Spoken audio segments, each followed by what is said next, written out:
Captain Marvel is the most important Marvel movie since Iron Man, and I can prove it.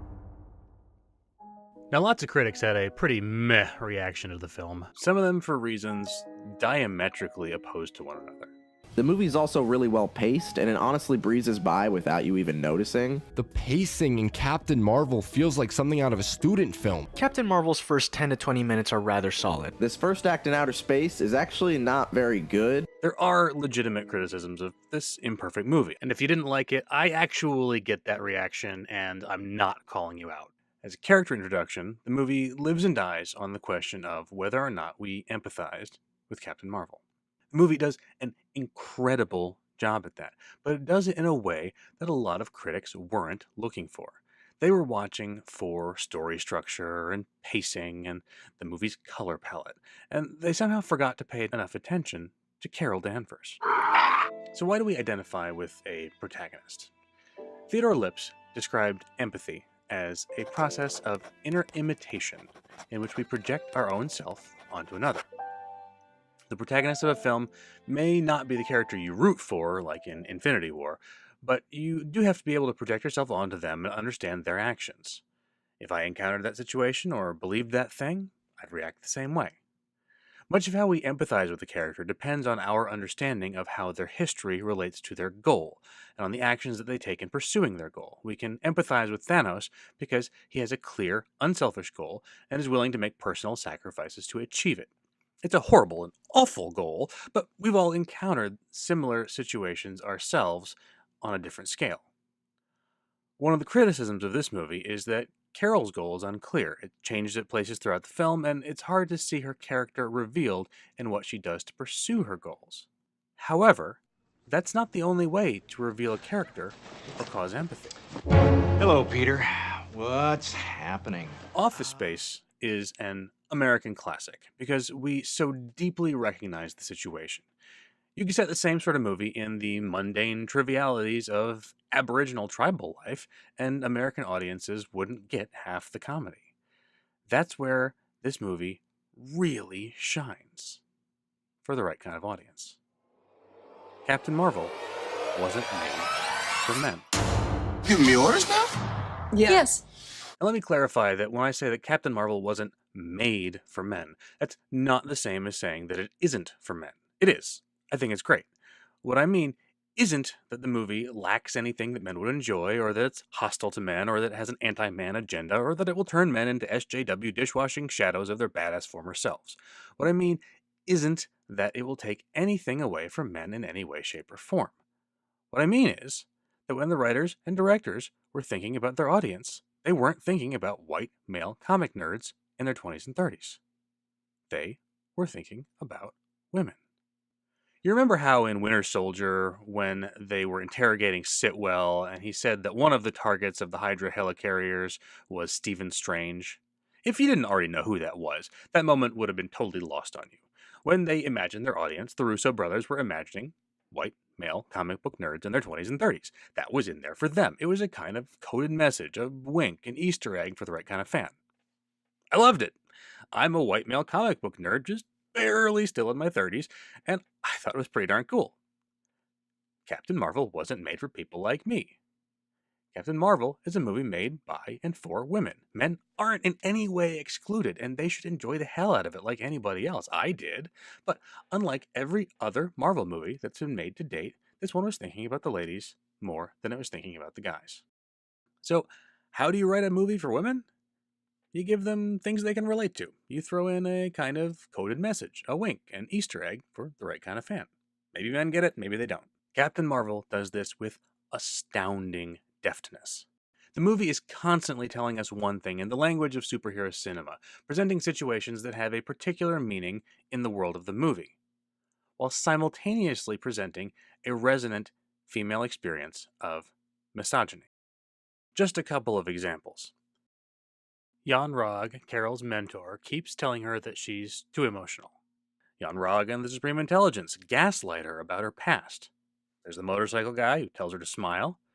Fury tells her that nobody will take her seriously because of how she's dressed. Fury doesn't ask for her help in getting out of the locked room, even though he's seen her use photon blasts. It's No accident that the moment when she shatters her control chip and comes fully into her powers comes just on the heels of the Supreme Intelligence telling her that she's just a human. We're then shown a montage of Carol standing up after the many times men have told her that she's not good enough. The words of the character, the Supreme Intelligence, say just a human, but the language of the movie is crystal clear. Just a girl. I'm kind of done with you telling me what I can't do. Could there really be any other song that drops next? What's the point of all of the depictions of misogyny? It has nothing to do with the conflict or plot of the movie. This isn't a story about a woman setting out to fight against a sexist system. The villains aren't horrible misogynists who oppress Carol because of her gender. Understanding the relevance of these portrayals requires a different definition of misogyny than the commonly understood hatred of women. Because I can't tell you how many reviews I've seen from reviewers I truly respect who feel the need to tell us that they are not misogynists, but then tell us that implying that misogyny is a factor in dislike of this movie is a false narrative. Guys, I respect you. I value your opinions on movies and culture, but this is a film that directly challenges a masculine status quo and is encountering some significant pushback, and that deserves examination. I identified a lot of the same issues that many critics did, and if I had a more positive experience of this movie, I credit a lot of that to self-examination that I've done about my own misogyny. These critics may not be misogynists, but that doesn't mean we shouldn't consider the effects of misogyny on this movie's reception. Similarly, Jan Rog may not be a misogynist, but his actions still follow patterns that, when repeated by those in power for decades or centuries, contribute to a system that devalues and disadvantages women. Philosopher Kate Manne proposes a new definition of misogyny in her book Down Girl. An action is misogynist if it serves to hurt or devalue a woman against a similarly situated man. Misogyny is the law enforcement branch of patriarchy. It's the set of actions that hold women down. The motive or emotional state of the actor doesn't really matter. If the act holds women down, it's misogynist. This reframing of misogyny to focus on the subjects of misogyny takes it from being a comparatively rare thing, how many people could really be said to hate women, to something more reflective of how the women who are subject to misogyny actually experience it, as a routine and omnipresent part of our life and our culture. And that is why its repeated depiction in Captain Marvel is so key. It's all about character. Going back to Theodore Lips, when I observe a circus performer on a hanging wire, I feel I am inside him. And when people who are subject to misogyny see someone being subjected to it, they feel they are inside her. They identify with Carol because her experience mirrors their own. Why is Captain Marvel going to make $1 billion at the box office? Because it constantly reminds half the possible audience, a half of the audience that has been hungry for a character to identify with, that Carol is just like them. It makes them feel close to her story because her story is part of theirs. Critics who complain that they wanted more understanding of Carol's motives and psychology are missing the point. This movie didn't need to tell us about who Carol was because it showed us who we are, the struggles that we face, and it showed us that she was walking that same road, right next to us. It invited us to walk with her for a while. Then, it showed us that she could fly.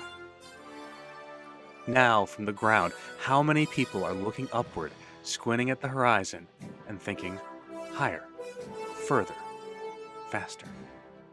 That is what the critics are missing about Captain Marvel. It's not about plot twists or world building or even characterization. It's about identity. It's about telling women, and yes, little girls, but more importantly, grown women, that this giant, beautiful thing that is the MCU, we didn't just make it for your boyfriend or your husband or your brother or your son. We made it for you, and it's your story just as much as it's anybody else's. It's about telling women that, yeah, we know it hasn't always been easy, and there have been toxic fans, and sometimes even the good guys have been shitty to you, but we don't beat Thanos without you. We need you, and we value you, and we are not just throwing you a Black Widow movie to keep you happy. We are making you the tentpole of Phase 4. The story we've been telling for 10 years now doesn't work without you. It doesn't make sense without you. And the next time some dipshit, toxic fanbro calls you out, the next time some adorkable misogynist dares let the phrase fake geek girl start to spill from his pouty little lips, you can tell him, I don't have anything to prove to you, and that is fucking Marvel canon. Captain Marvel isn't just a movie. It's a promise to half the population of the world. We see you, and we will watch you. We hear you, and we will listen to you. We welcome you, and we won't just hold a seat at the table. We will build a bigger fucking table, and we will bring it to you. When Black Panther came out in 2018, it was rightly hailed as a cultural event. The revolution will not be televised. It was the first Marvel movie featuring a primarily black cast with a person of color as the lead and exploring issues central to the black experience in America. The revolution will be live. Black people were rightly excited to see themselves recognized and flocked to the theaters in celebration of this new milestone. There's no women's culture. It's too big. You're not going to see women at the theater in pussy hats using their woman cards to pay for tickets. There's no women's flag to fly. You're just going to see women. Women have been quietly marginalized in comics for years, and now they finally get a movie that's by them, for them, and god damn if it doesn't tell them that, yeah, this is your place too. Nowhere is this more clear than in the final scene of the film, where Fury takes the name The Avengers Initiative from a photo of Carol Danvers. There was an idea to bring together a group of remarkable people. To see if we could become something more. So when they needed us, we could fight the battles that they never could. It's not a retcon. It's an acknowledgement. Without women, the Avengers don't exist. None of this exists. Women, you have always been a part of the Marvel story, but now Marvel is recognizing that and honoring that and giving you the credit you deserve. Iron Man started the MCU. It began this incredible journey we've all been on with its majestic scope and characters who have become part of all of our lives. And for 10 years and 20 movies, women sat and cheered those characters and those stories, watching and loving and buying comics and going to conventions and cosplaying and in every way stepping up and standing tall in the great mass of fandom. And at every step of the way, they've been mansplained to. They were told they were too emotional, gaslit, not taken seriously, or otherwise had to prove that they deserved to be there.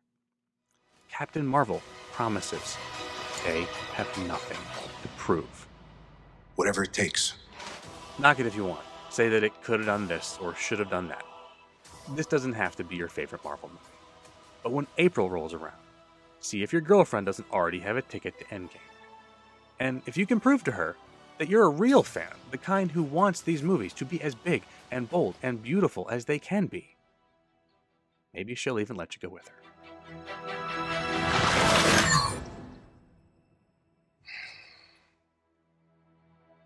I like this one.